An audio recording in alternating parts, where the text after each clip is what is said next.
오늘 저는 교회에 대해서 여러분과 함께 말씀을 나누려고 합니다. 저는 신앙생활 하는 데 있어서 교회만큼 중요한 게 없다고 생각합니다. 왜냐하면 그리스도인은 어떤 교회를 만나느냐에 따라서 신앙생활의 운명이 결정된다 해도 과언이 아니기 때문입니다. 그리고 예수님을 믿으면 믿을수록, 시간이 지나면 지날수록 교회의 중요성은 점점 커져갑니다. 저는 결혼하고 여러분 아시다시피 처음에 5년을 외국에서 살았는데요. 외국에 가서 살아보니까 한국 사람들이 모여있는 이민교회는 한국의 교회와는 또 분위기가 조금 달랐습니다. 우리 한국 사람들이 한국에 살 때는요, 친구도 있고 친척도 있고 또 말이 통하는 직장 동료들도 있고 이웃도 있고, 그래서 별로 외로움을 잘 안 느낍니다. 그렇지만 외국에서 떨어져서 살면 덩그러니 그 외국인들 속에 던져졌기 때문에 친숙한 사람들이 별로 없습니다. 그래서 외로움을 좀 해소해 보려고 교회로 오는 분들이 꽤 있다는 것을 제가 발견했습니다. 그러다 보니까 이분들이 한국에 살 때에 비해서는 자연스럽게 교회의 비중이 조금씩 더 커져간다라고 제가 느끼게 되었습니다. 교회에 대한 비중이 커져가면서 동시에 뭐가 커져가냐면요, 교회에 대한 기대감도 커져갑니다. 물론 한국에서도 신앙생활하는 분들이 교회에 올 때 다들 교회에 대한 기대감을 가지고 누구나 교회에 옵니다. 근데 여기나 외국이나 어디든지 막상 교회 생활을 하다 보면 그 기대감이 만족되기보다는 오히려 실망을 넘어서서 사람 간의 관계를 하다 보면 환멸을 느끼게 되는 경우도 꽤 있는 것 같습니다. 그렇게 실망과 환멸을 느끼게 되면 다른 교회를 찾아봅니다.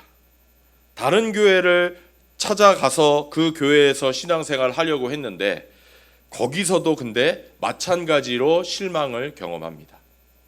교회에 오면 좀 사랑받을 줄 알았는데 자기들 친한 사람들끼리만 똘똘 뭉쳐 있어서 비집고 들어갈 틈을 도무지 주지 않습니다. 예수 믿는 사람들은 좀 정직하게 사는 줄 알았는데 가만히 보니까, 옆에서 지켜보니까, 사업하는 사람들을 들여다보니까 믿음 없는 사람이랑 다를 게 하나도 없습니다.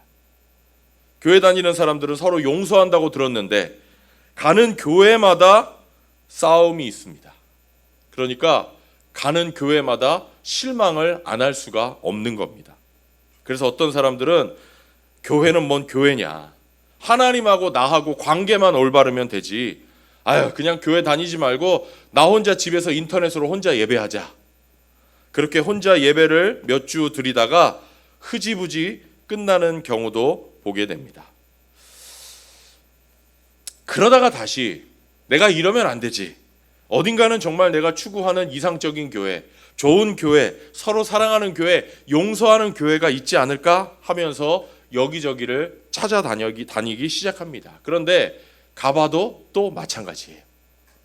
처음에는 반기는 것 같았는데 가만히 보니까 그냥 나를 이 교회의 교인으로 붙잡아 두려고 막연하게 그냥 형식적으로 반겨준 겁니다. 이 교회는 문제가 없겠지 싶었는데 알고 보니까 목사하고 장로하고 또 싸우고 있습니다. 여기도 아니구나, 어디 더 좋은 데 없을까, 이렇게 이상적인 교회를 찾아서 여기저기를 떠돌아다닙니다. 저는 예전부터 이런 교회 현실을 보면서 이상적인 교회는, 좋은 교회는 어떤 교회일까, 저는 정말 고민을 많이 했습니다. 일단 이상적인 교회를 찾으려면 이상적인 교회가 어떤 모습인지 알아야 됩니다. 그래야 우리가 발견했을 때 여기가 내가 찾던 바로 그 교회구나 할 수 있지 않겠습니까? 그래서 먼저 오늘은 우리가 이 이상적인 교회, 좋은 교회가 어떤 교회인지 성경에서 한번 찾아보도록 하겠습니다. 성경에 여러 교회들이 나오는데요, 제가 볼 때는 우리가 인간적으로 생각할 때는 오늘 우리가 읽은 이 에베소 교회야말로 이상적인 교회라고 부를 수 있지 않을까 생각합니다. 그래서 첫 번째로 우리가 생각하는 이상적인 교회, 저와 여러분이 생각하는 이상적인 교회가 어떤 교회일까 한번 보시죠. 이상적인 교회가 되려면요, 일단 뭐가 좋아야 되냐면 위치가 좀 좋아야 됩니다. 그렇지 않습니까? 교회당이 있는 위치가 좋아야 돼요. 에베소라는 도시는요, 그 당시 소아시아 지역 교통의 중심지였습니다. 굉장히 큰 도시였어요. 지금 시대 고고학자들이 에베소라는 도시의 유적지를 발굴하다 보면요, 예수님이 오시기 400년 전, 그 당시에 예수님이 오시기 한참 전부터 에베소는 문화의 중심지이고 교통의 중심지라는 것을 우리가 알 수 있습니다. 특히 이 에베소는요, 그 당시에 아프로디테, 그러니까 비너스라는 여신을 섬기는 도시였는데, 이 신을 섬기는 신전을 건축해 놓은 그 유적들을 보면요, 이집트의 피라미드에 버금갈 정도로 요즘에 그 고고학자들이 이거는 불가사의다 하고 꼽을 정도로 엄청난 건축물입니다. 그리고 이 교회 구성원들이 수준도 굉장히 높았습니다. 일단 이상적인 교회가 되려면 교회를 설립한 사람이 누군지가 중요하지 않겠습니까? 에베소 교회를 누가 설립한지 아십니까, 여러분? 에베소 교회는 사도 바울이 세웠습니다. 사도 바울이 세운 교회, 이상적인 교회라고 부를 수 있지 않겠습니까? 바울은 한 지역에서 쭉 머물면서 목회한 사람이 아니거든요.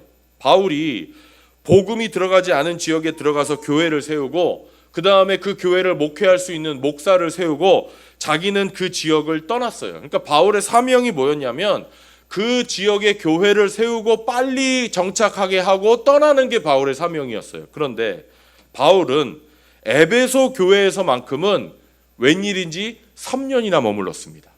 어떤 지역에서는 한 2주밖에 안 머무른 지역도 있어요. 2주 동안의 교회를 세우고 떠난 지역도 있어요. 그런데 에베소에서는 3년을 머무르면서 교회를 세우고 성도들을 훈련시킵니다. 그 장소가 어디였냐면 여러분이 잘 아는 두란노라는 곳이에요. 두란노. 지금도 출판사 이름으로 또 어떤 그 선교단체 이름으로 많이 쓰이는 곳이 두란노라는 곳입니다. 여기까지 들어보면 에베소라는 지역에 있는 세워진 이 교회가 굉장히 이상적인 도시라는 걸 알 수 있겠죠. 아까 제가 굉장히 교통의 중심지라고 말씀드리지 않았습니까? 어느 정도 교통의 중심지였냐면요, 로마 시대에 이미 도로가 깔려 있을 정도였어요. 우리 조선 시대에도 도로 없었습니다. 그런데 에베소는요, 예수님 당시에 이미 도로를 깔고 마차가 지나갈 수 있게 만들어 놓은 도시였습니다. 우리가 성경에서 이상적인 교회를 찾는다면 에베소 교회야말로 너무나 좋은 조건을 가지고 있는 교회라는 생각이 들지 않으십니까? 그렇습니다, 여러분. 이게 에베소 교회가 갖추고 있는 외적인 모습입니다. 그래서 우리는 에베소 교회 하면 굉장히 좋은 교회, 이상적인 교회다라고 생각하기가 쉽습니다. 자, 그러면 두 번째로 에베소 교회의 진짜 모습을 한번 우리가 보겠습니다. 에베소 교회의 내적인 모습이 성경은 어떻다고 말하는지, 성경이 말하는 에베소 교회, 겉으로 보기에는 완벽한데 이 교회가 정말 이상적인 교회인가? 여러분, 오늘 본문을 보면요, 에베소 교회는 우리가 기대한 것과는 너무나 다르다는 것 때문에 정말 깜짝 놀라게 됩니다. 에베소 교회는 어떤 교회인가? 25절 한번 보실래요? 25절. 빨간색만 한번 읽겠습니다. 시작. 그러므로 여러분은 거짓을 버리고. 뭘 버리고요? 거짓을 버리고. 바울이 지금 여러분 거짓을 버리십시오. 무슨 말입니까? 에베소 교회에는 누가 모여 있어요? 거짓말쟁이들이 모여 있다는 거예요. 우리가 뭘 잘하는 사람에게 그 사람이 이걸 잘하는데 그거 해라 합니까? 예를 들어서 공부 잘하는 자녀를 둔 분들이 공부 잘하는 자녀들에게 야, 공부해라 이런 소리 합니까? 하세요, 안 하세요? 자식에게 공부해라 말하는 거는 그 자식은 하는 거예요, 안 하는 거예요? 안 한다는 뜻이에요. 안 하는 거예요. 반대로 하지 마라 할 때는 그걸 하고 있다는 거예요, 안 하고 있다는 거예요? 하고 있다는 거예요. 예를 들어서 남편한테 여보, 양말 좀 벗어서 방에 좀 놓지 마. 빨래통에만 좀 갖다 넣어. 매일 이렇게 얘기합니다. 그러면 남편이 양말을 어떻게 한다는 거예요? 빨래통에 넣는다는 거예요, 방에 놓는다는 거예요? 방에 놓는다는 거예요. 시집간 딸에게 친정 엄마가 맨날 전화해서 야, 너 아무리 바빠도 세 끼는 꼭 좀 챙겨 먹어라. 세 끼 못 먹겠으면 두 끼라도 꼭 먹어라. 그러면 그 딸은 일하다가 조금만 바빠도 끼니를 거른다는 거예요? 안 거른다는 거예요? 거른다는 거죠. 여러분, 에베소서를 보면요, 바울이 에베소서에 쓴 이 내용을 보면 에베소 교인들이 어떤 사람인지를 우리가 추측해 볼 수 있는 거예요.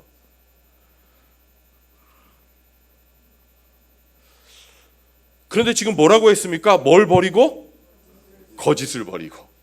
거짓말쟁이들이 가득 모여있는 교회가 에베소 교회라는 겁니다. 26절 한번 볼까요? 26절 시작. 화를 내더라도 죄를 짓는 데까지 이르지 않도록 하십시오. 해가 지도록 노여움을 품고 있지 마십시오. 화를 내더라도 죄는 짓지 말고 하루는 넘기지 마십시오. 이걸 보니까 에베소 교회에는 혈기 부리는 사람들이 많이 모여 있었다는 겁니다. 28절 읽겠습니다. 저는 28절 읽고 정말 깜짝 놀랐습니다. 28절 시작. 도둑질하는 사람은 다시는 도둑질하지 말고 수고를 하여 제 손으로 떳떳하게 벌이를 하십시오. 그리하여 오히려 궁핍한 사람들에게 나누어 줄 것이 있게 하십시오. 에베소 교회는요, 교회 안에 누가 모여 있어요 지금? 도둑놈들이 모여 있는 거예요. 도둑놈들이 없는데 뭐하러 바울이 도둑질하지 마십시오 이렇게 얘기하겠습니까? 또 29절입니다. 빨간색만 읽겠습니다. 29절 시작. 나쁜 말은 입 밖에 내지 말고. 나쁜 말은 입 밖에 내지 말래요. 쌍소리, 다시 말하면 욕을 많이 하든지 아니면 음담패설을 좋아하는 사람들이 모여있는 교회가 어떤 교회예요? 에베소 교회예요. 여러분, 이게 바로 겉모습으로는 이상적인 교회라고 부를 만한 에베소 교회의 진짜 모습입니다. 사실 그렇습니다. 우리가 생각하는 이상적인 교회는요, 성자들이 모인 교회예요. 그렇지 않습니까? 저와 여러분이 생각하는 교회는 성자들이 모인 교회예요. 그런데 예수님이 생각하시는 이상적인 교회는 그렇지가 않아요. 성경이 말하는 좋은 교회는 죄인들이 모인 곳입니다. 누가 모인 곳? 죄인들이 모인 곳. 여러분, 우리가 왜 교회에서 가끔 실망합니까? 여러분, 교회 생활하면서 왜 가끔 실망하세요? 우리가 교회에서 천국을 기대하기 때문에 실망하는 겁니다. 그런데 성경은 교회가 천국이라고 말하지 않습니다. 오히려 성경은 교회는 병원이라고 이야기합니다. 이상적인 교회는 천국이 아니라 병원입니다. 저를 보시고 한번 따라하겠습니다. 좋은 교회는 천국이 아니라 병원이다. 다시 한번. 좋은 교회는 천국이 아니라 병원이다. 여러분, 이거를 절대 잊어버리시면 안 됩니다. 좋은 교회는 천국이 아니라 뭐라고요? 병원입니다. 왜 병원입니까? 교만한 사람들, 이기적인 사람들, 혈기 부리는 사람들, 술, 담배, 노름에 중독된 사람들이 모여서 하나님의 사랑을 받고 치료받고 회복되어가는 병원. 이게 바로 이상적인 교회, 좋은 교회의 모습입니다. 여러분, 오늘 이 시간부터 교회에 대한 개념을 바꾸시기를 바랍니다. 교회는 천국이 아니라 병원이라는 사실을 꼭 깨달으셔야 됩니다. 그러므로 교회에 와서 이기적인 사람, 교만한 사람, 건방진 사람, 세상적인 사람, 이런 사람들 만난다, 놀라지 마세요. 이런 사람들이 있는 게 당연한 겁니다. 환자가 있는 게 당연한 거예요. 교회에는 그런 사람들이 모이는 게 정상입니다. 당연한 겁니다. 이상적인 교회, 좋은 교회는 천국이 아니라 병원이라는 사실을 꼭 기억하십시오. 그리고 사실 내가 볼 때, 여러분이 보실 때, 내 눈으로, 인간적인 눈으로 볼 때 이 세상에 이상적인 교회, 완벽한 교회가 있다고 해도 저와 여러분은 그 교회 가면 안 됩니다. 왜 안 될까요? 저와 여러분 같은 사람이 그 완벽한 교회 가면 그 교회 망가져요. 양심에 손을 얹고 한번 생각해 보세요. 제가 가면 그 교회 망가져요. 여러분이 사랑하는 창대교회는 병원이 되기를 소원합니다. 다시 한번 따라서 해보겠습니다. 창대교회는 천국이 아니라 병원이다. 여러분, 이거는 여러분이 평생 신앙생활 하시는데 잊지 말아야 될 중요한 가치예요. 창대교회는 천국이 아니라 병원이다. 맞습니다. 창대교회는 천국이 아니라 병원입니다. 좋은 교회는 좋은 병원입니다. 그렇다면 셋째로, 좋은 교회가 되려면, 좋은 병원이 되려면 어떻게 해야 될까? 이거를 우리가 한번 생각해 보겠습니다. 좋은 교회가 되려면 내가 다른 사람을 위해서 해야 될 것이 있고, 또 내가 나 자신을 위해서 해야 될 것이 있습니다. 어떻게 하면 내가 치료받는 분위기를 다른 사람을 위해서 만들어줄 수 있을까? 이것이 내가 다른 사람을 위해서 할 수 있는 일이고, 또 어떻게 하면 내가 치료를 잘 받을 수 있을까? 이 병원에서 내가 치료를 잘 받을 수 있을까? 이게 내가 나 자신을 위해서 할 수 있는 일입니다. 여러분, 환자들만 모여 있고 치료가 안 되면 그건 병원이 아니잖아요. 교회는 병원이기 때문에 반드시 거기에서 치료가 일어나야 됩니다. 그렇다면 좋은 병원이 되기 위해서 첫째로 우리가 다른 사람을 위해서 해줄 수 있는 게 뭐냐? 다른 사람을 위해서 해줄 수 있는 일. 32절 읽겠습니다. 32절 시작. 서로 친절히 대하며 불쌍히 여기며 하나님께서 그리스도 안에서 여러분을 용서하신 것 같이 서로 용서하십시오. 여러분, 이 말씀을 꼭 기억하셔야 돼요. 다시 한번 큰 소리로 읽어보겠습니다. 시작. 서로 친절히 대하며 불쌍히 여기며 하나님께서 그리스도 안에서 여러분을 용서하신 것 같이 서로 용서하십시오. 아멘. 교회가 참된 병원의 모습이 돼서 서로 치료받는 역사가 있으려면 제일 필요한 게 뭡니까? 성경에 이렇게 기록되어 있습니다. 친절히 여기는 마음, 불쌍히 여기는 마음, 용서하는 마음.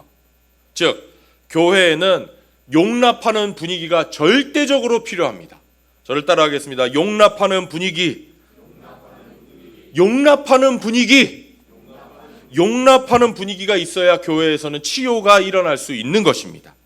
그래서 여러분, 구체적으로 옆 사람의 잘못을 꼬집으면 안 됩니다. 실제 병원에서도 그렇잖아요. 어떤 사람이 쓰러져서 몸의 일부가 마비되는 증상으로 여러분 병원에 왔다고 생각해 보세요. 병원에 그렇게 실려왔어요. 몸이 말을 안 들으니까 밥을 먹을 때도 막 흘리지 않겠습니까? 몸의 일부가 마비됐는데, 그런데 의료진이 들어와서 이 환자 혼냅니까? 당신 왜 이래요? 왜 밥을 제대로 못 먹고 질질 흘리고 있습니까? 그렇게 만약에 의료진이 혼낸다면 환자와 환자의 가족은 얼마나 기가 막히겠습니까? 몸이 아파서 병원에 왔는데, 마찬가지로 내가 성격이 모나서 교회 와서 한번 고쳐보려고 하는데 나보다 먼저 교회 다니던 사람이 당신은 왜 이렇게 성격이 못돼 먹었습니까? 쯧쯧쯧. 여러분, 이러면 되겠습니까? 내가 워낙 이기적인 사람이어서 한번 예수님의 사랑 가운데서 남을 위해서 희생해 보려는 사람이 되려고 교회를 다니고 있는데 먼저 믿은 사람이 저 사람은 자기밖에 몰라, 이렇게 말하면 어떡하겠습니까? 이제 한 걸음 떼고 있는 사람에게. 병원에서는 아픈 사람의 환부, 즉 아픈 부분을 나무라는 법이 없어요. 그 사람은 그것 때문에 왔기 때문에 치료해 주려고 하는 것이 병원입니다. 병원에서는 잘못을 지적하지 않습니다. 우리 창대교회 성도님들은 다른 성도님들의 잘못을 지적하는 분들이 되지 마시기를 바랍니다. 물론 오랫동안 변하지 않는 분들, 특히 일부러 변하지 않는 분들, 그래서 다른 성도들을 괴롭게 하고 교회 공동체가 앞으로 못 가게 하는 분들은 치료 방법을 바꿔야 됩니다. 그런 분들은 치료의 방법을 바꿔야겠죠. 아무튼 정상적인 병원에서는 환자의 치료에 집중하게 되어 있습니다. 저도 입원해봐가지고 아는데요. 병원 가면요, 입원한 환자들이 좀 흘리고 싸도 문제 삼지 않습니다. 그 대신 조금만 잘하면 엄청나게 칭찬을 해줍니다. 예를 들면 이런 거예요. 수술했습니다. 방구를 못 꼈어요. 그런데 방구만 껴도 의료진들이 와서 웃으면서 잘했다고 칭찬해 줍니다. 아유, 잘하셨어요. 수술, 특히 큰 수술 받은 환자는 방구만 껴도 그게 대견한 거예요. 너무 큰 질병으로 소변을 잘 못 보는 환자가 있습니다. 소변을 100cc 봤어요. 그러면 의료진들은 그 작은 거 칭찬해 줍니다. 여러분, 소변 보는 것, 100cc 소변 보는 것 우리 정상적인 건강을 가지고 있는 사람들은 아무 일도 아니잖아요. 그런데 의료진들은 이런 거 엄청 칭찬해 줍니다. 여러분, 교회가 병원이 되려면 우리가 자꾸만 다른 사람들의 아픈 데를 지적하면 안 돼요. 반대로 해야 됩니다. 조금이라도 잘하는 게 있으면 그걸 칭찬해 줘야 됩니다. 교회 한 번도 안 나오던 친구가 요새는 그래도 한 달에 한 번씩 교회 나오고 있다. 전에는 성격이 삐딱해서 맨날 인상만 쓰고 있던 사람이고 여기 가운데 미간이 내천자가 써져 있었는데 요새는 조금씩 웃고 있다. 이런 작은 걸 칭찬해 주는 분위기가 돼야 됩니다. 잊지 마세요. 교회는 뭐라고요? 병원입니다. 아픈 상처를 치료해 주고 감싸 주고 작은 것을 칭찬해 주는 이런 치료받는 분위기를 만들어가는 창대교회가 되기를 간절히 바랍니다. 그렇게 우리가 서로 치료받으려면요, 가족적인 분위기가 돼야 돼요. 가족적인 분위기. 물론 가족적인 분위기는 가족적인 분위기가 됩시다. 가족적인 분위기가 됩시다. 한다고 해서 되는 게 아닙니다. 그렇지만 우리가 할 수 있는 건 있습니다. 서로를 한 하나님을 아버지로 둔 형제 자매로 생각하는 겁니다. 우리 옆에 분 한번 보실래요? 옆에 분이 형제님이면 형제님, 자매님이면 자매님. 눈을 보면서 한번 불러보겠습니다. 형제님, 자매님이면 자매님. 직분 다 떼고 형제님, 자매님. 이거 얼마나 좋은 호칭입니까? 전 정말 좋은 것 같아요. 얼마나 귀합니까? 여러분, 잔칫날이 되면 형제 자매들이 한 집에 다 모이잖아요. 아들도 모이고 며느리도 모이고 딸도 모이고 사위도. 그래서 같이 음식을 먹으면서 웃고 떠들지 않습니까? 그럴 때 뭐라고 불러요? 형제들끼리 모여서 김 사장, 박 사장, 이 박사, 김 변호사 이렇게 부릅니까? 바보 같은 집구석은 그렇게 부릅니다. 정말 바보 같은 집구석이. 밖에서는 김 사장, 최 박사일지 모르지만 집에서는 그냥 형, 그냥 누나, 동생이에요. 맞습니까? 교회에서도 마찬가지예요. 여기서 무슨 김 박사, 이 박사입니까? 여기서는 우리 그냥 형제 자매로 살아가는 겁니다. 하나님을 한 아버지로 모시고 살아가는 형제 자매. 여기서 누가 공부를 얼마나 잘하는지, 누가 돈을 얼마나 잘 버는지, 사회적인 지위가 얼마나 높은지, 직업이 뭔지 여기서도 그런 거 자랑하고 있으면 되겠습니까? 여러분, 교회는 병원입니다.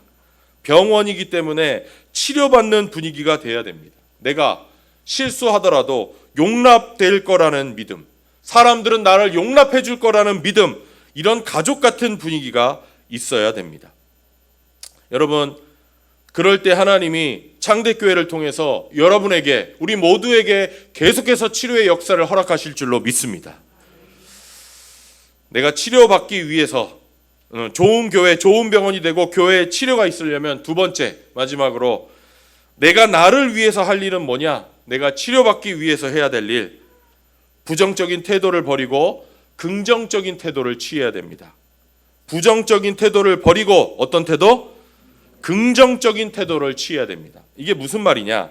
25절 한번 보겠습니다. 중간에 빨간색만 큰 소리로 다 같이 읽겠습니다. 시작. 각각 자기 이웃과 더불어 참된 말을 하십시오. 각각 이웃과 더불어 참된 말을 하십시오. 바울은 제가 계속해서 강조하지만 뭘 하지 말라라고 이야기한 뒤에 그 뒤에 꼭 뭘 하라 이렇게 말합니다. 제가 드리고 싶은 말씀이 이거예요. 우리는 하지 말자가 돼서는 아니고 하자가 돼야 됩니다. 왜냐하면 사람 마음이 이상하게 삐뚤어져 있어서 하지 말아라 하면 더 하고 싶어요? 하기 싫어요? 더 하고 싶거든요. 여러분 안 그러세요? 저는 그렇거든요. 누가 저한테 야 그거 하지 말아라 그러면 저는 마음이 좀 삐뚤어져서 자꾸 그거 한번 해보고 싶어요. 바울은 인간의 이 삐뚤어진 마음을 알았습니다. 그래서 이렇게 이야기하는 거예요. 하지 말라가 아니라 하십시오. 28절도 똑같습니다. 28절 처음부터 한번 읽어볼게요. 시작. 도둑질하는 사람은 다시는 도둑질하지 말고 수고를 하여 제 손으로 떳떳하게 벌이를 하십시오. 그리하여 오히려 궁핍한 사람들에게 나누어 줄 것이 있게 하십시오. 무슨 말입니까? 도둑질하는 당신들, 도둑질하지 말고 선한 일을 하십시오. 이런 뜻이죠. 나는 이제부터 남의 거 훔치지 않겠다. 남의 것을 내가 몰래 뺏지 않겠다. 그렇게 부정적인 데서 머무르는 게 아니라 한 걸음 더 나아가서 옛날에는 내가 훔쳤는데 이제는 열심히 일해서 수고해서 땀 흘려서 벌어서 번 것을 남에게 주겠다. 이렇게 긍정적으로 하라는 겁니다. 29절도 똑같습니다. 29절 읽겠습니다. 시작. 나쁜 말은 입 밖에 내지 말고 덕을 세우는 데에 필요한 말이 있으면 적절한 때에 해서 듣는 사람에게 은혜가 되게 하십시오. 나쁜 말 하지 말고 덕을 세우는 말을 하십시오.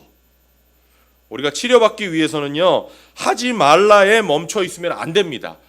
하십시오. 적극적인 것으로 가야 되는 것입니다. 그래서 저도요, 좀 말을 좀 예쁘게 하려고 노력합니다. 예전에는 제가 좀 제법 재치가 있다고 착각을 해가지고 말로 친구들 많이 괴롭혔습니다. 그리고 특히 제가 자란 가정의 문화가 그래요. 한 사람을 찍어서 못된 말을 하고 단체로 괴롭히는 못된 습관이 있어요. 저희 집에. 여러분도 그러지 않으세요? 집집마다 다 그럴걸요? 모이면 다른 사람 칭찬하세요? 한 사람 찍어서 욕하세요? 칭찬하세요? 그런 거룩한 가정이 있어요? 저희 집은 꼭 누구 한 사람을 찍어서 욕했어요. 그리고 누구 한 사람이 그 자리에 있어도 꼭 그 한 사람을 찍어서 괴롭혔어요. 아주 못된 습관입니다. 근데 저 자신을 보니까 저 자신이 원래 그런 인간인데다가 그런 문화에서 자랐기 때문에 제 딴에는 웃긴 말이라고 한 건데 가만히 보니까 어떤 한 사람을 우습게 만들고 다른 사람만, 그 사람은 불편하고 다른 사람만 웃는 경우를 제가 발견하게 되는 겁니다. 그 사람 표정이 좀 씁쓸해요. 중요한 건 이거를 제가 하지 말아야 되겠다고 생각해도 그게 잘 안 된다는 거예요. 본능이니까. 그래서 제가 생각한 게 그럴 게 아니라 농담도 해야겠다는 긍정적인 농담으로 바꿔야 되겠구나. 그런 생각을 하게 됩니다. 남을 낮추는 농담 말고 남을 높이는 농담을 차라리 하자. 그런 생각이 들더라고요. 예를 들면 이런 거예요. 잔칫날 뷔페 식당에 모이면 농담, 다른 사람에게 상처 주는 농담 하잖아요. 음식 잘 먹어서 뚱뚱한 사람에게 야, 너 지금 몇 그릇째냐? 기분 좋으세요? 나쁘세요? 들은 사람은 기분 나쁘겠죠. 옆에 있는 사람은 웃겠죠. 뭐 이렇게 많이 먹어? 맨날 굶었냐? 근데 이게 보통 사람은 괜찮은데요. 저보다 뚱뚱하던지, 제가 요즘 또 살이 빠져서 자신감이 붙었지 않습니까? 평소에 음식 많이 먹어서 스트레스가 있는 사람이든지 그런 농담 들을 때 기분 나쁠 거 아니에요. 그래서 차라리 그렇게 얘기하는 것보다 요즘은 이렇게 얘기하는 게 차라리 나은 것 같아요. 너랑 밥 먹으면 참 기분 좋아. 내가 참 나도 입맛이 돌아서 기분이 좋아. 이렇게 하면요, 그 사람도 기분 안 나쁘고 그냥 같이 웃을 수 있잖아요. 내가 치료받기 위해서는요, 부정적인 데서 긍정적으로 옮겨와야 돼요. 하지 말아야지가 아니라 무엇을 해야지로 초점이 바뀌어야 된다는 겁니다. 하지 말아야지 하고 있으면 자꾸 하고 싶어져요.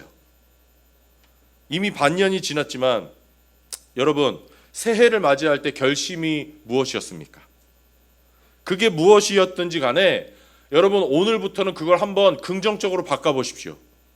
그리고 남은 반년 동안 한번 실천해 보세요. 예를 들어서 올해는 나 겸손해야겠다 생각하신 분들 있습니까? 겸손해야지 하면 자꾸만 나를 낮춰야 되는데 이거 어떻게 실천해야 될지 애매하잖아요. 제가 어떻게 겸손해지는지 가르쳐 드리겠습니다.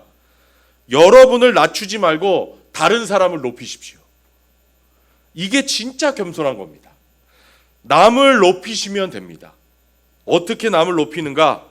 우리 교회 형제 자매를 예로 들면 내가 볼 때 내 옆에 있는 형제 자매가 아무것도 아닌 것 같으세요? 바로 그분을 그 순간에 그런 생각이 들 때 예수님처럼 딱 높여드리는 겁니다. 그러면 내가 겸손해집니다.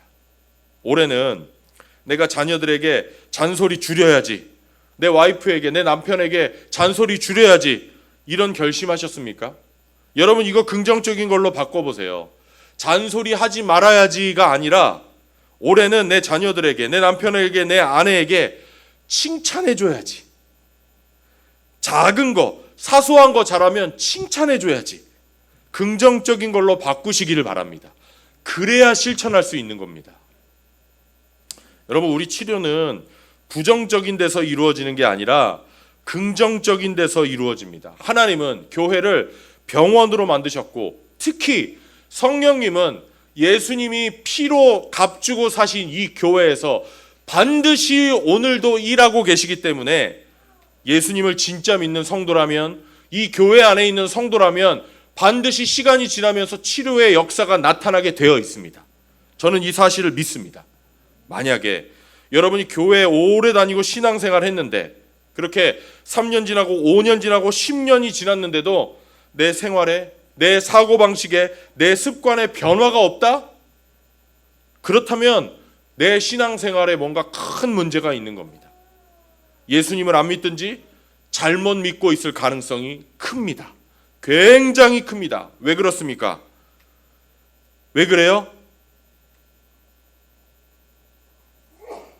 교회는 성령님이 치료하고 계신 병원이기 때문입니다. 여러분이 살아가는 이 창대교회는 매일매일 치료의 역사가 일어나는 병원이 되기를 소원합니다.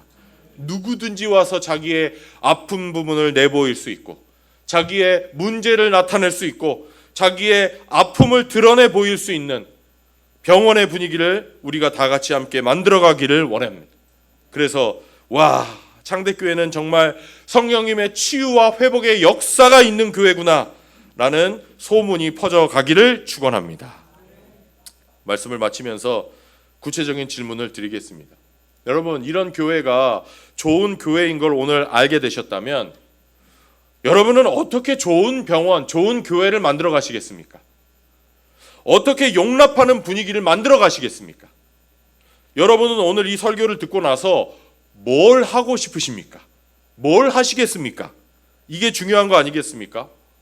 사람들은 교회는 무조건 커져가면 된다고 착각을 합니다. 교회가 커지면 치료의 역사가 더 많이 나타납니까?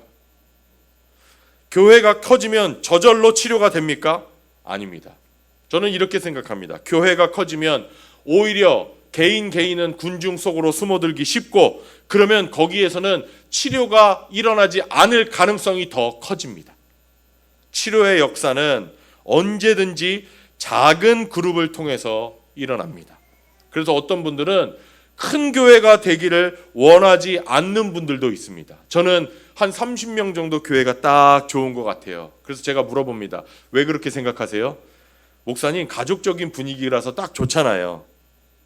맞는 말입니다. 교회가 작으면요, 인력이나 재력이 모자라서 주님이 맡겨주신 큰 일을 못하는 경우가 있을지 모르지만 그 대신 가족적인 분위기는 있을 수 있습니다. 왜? 한 30명 정도 되면 서로 잘하니까요. 그렇다고 해서 교회가 일부러 30명으로 머물러 있으면 되겠습니까? 아니죠. 그럴 수는 없죠. 저도 교회가 커져간다는 개념 대신에 교회 안에 10명 이내의 건강한 그룹이 많아지면 된다고 생각합니다. 그게 뭡니까? 그게 바로 목장이죠. 목장에서 훈련이 일어나고, 무엇보다도 오늘 말씀처럼 목장에서 치료가 일어나야 됩니다. 목장이 한 가족이 될 때 하나님이 목장 안에서 역사하시기 시작하는 겁니다. 여러분이 앞으로 나의 가족이라고 할 때 내 부인, 내 남편, 내 자녀, 내 부모님뿐 아니라 내 옆에 있는 나의 목원들이 진정한 나의 가족이다. 여러분, 이 복을 누리면서 살아가시기를 간절히 바랍니다. 내가 이 사람들 앞에서는 내 가정을 얼마든지 보여줄 수 있다.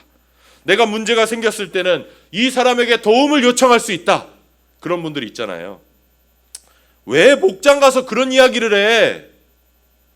왜 목장 가서 쪽팔리게 그런 이야기를 해? 그런 분들은 목장이 아직 가족이 아니라는 겁니다. 그게 누구의 불행일까요? 누구의 불행이에요? 나의 불행이죠. 다른 사람들은 나를 가족으로 생각하는데 아직 나는 그들이 나의 가족이 아닌 겁니다. 여러분, 목장이 진정한 가족인 그런 가족 같은 목장, 창대교회에 이게 많이 생겨서 우리 창대교회에 진정한 의미의 큰 부흥이 있기를 소원합니다. 치료뿐만 아니라 사랑도 풍성한 가족 공동체. 그렇잖아요. 우리가 설교 시간에 이웃을 사랑해야 됩니다. 이런 이야기 들어요. 그리고 우리가 결심해요. 나도 이웃을 사랑해야겠다. 다짐합니다. 근데 설교 끝나고 돌아갈 때 어디 가서 어떻게 사랑해야 될지 여러분 모르는 경우가 많지 않습니까? 목장 없을 때 우리 과거에 그랬습니다. 그런데 어떻게 시작해야 될지 모르는데 목장 식구들 사랑하면 되잖아요. 어떻게 내가 사랑해야 될지 몰라서 아프리카에 선교비도 보내고 구제연금도 보내고 하지만 내가 뭔가 마음속으로는 잘 살고 있다는 확신이 없을 때가 있지 않습니까? 항상 부담이 있어요. 그런데 나의 옆에 있는 목장 식구들을 사랑의 대상이라고 한번 생각해 보세요.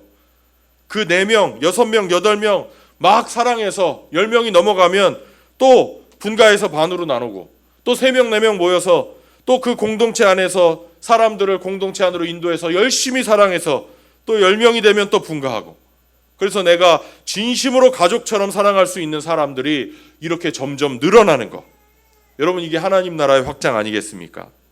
우리가 너무 추상적인 사랑으로 사랑하려고 하니까 힘든 거예요. 목원들 사랑하십시오. 목원들. 거기서 역사가 일어날 줄로 믿습니다. 우리 장대교회 성도님들, 교회가 병원이고 나의 목장을 사랑한다, 이 거룩한 꿈을 갖고 교회를 세워갈 때 항상 기적의 역사가 일어나는 소문난 교회, 소문난 병원의 주인공들이 다 되실 줄로 저는 믿습니다. 그 주인공들로 살아가는 귀한 삶을 살아가시기를 주님의 이름으로 축원합니다. 우리 같이 기도하겠습니다.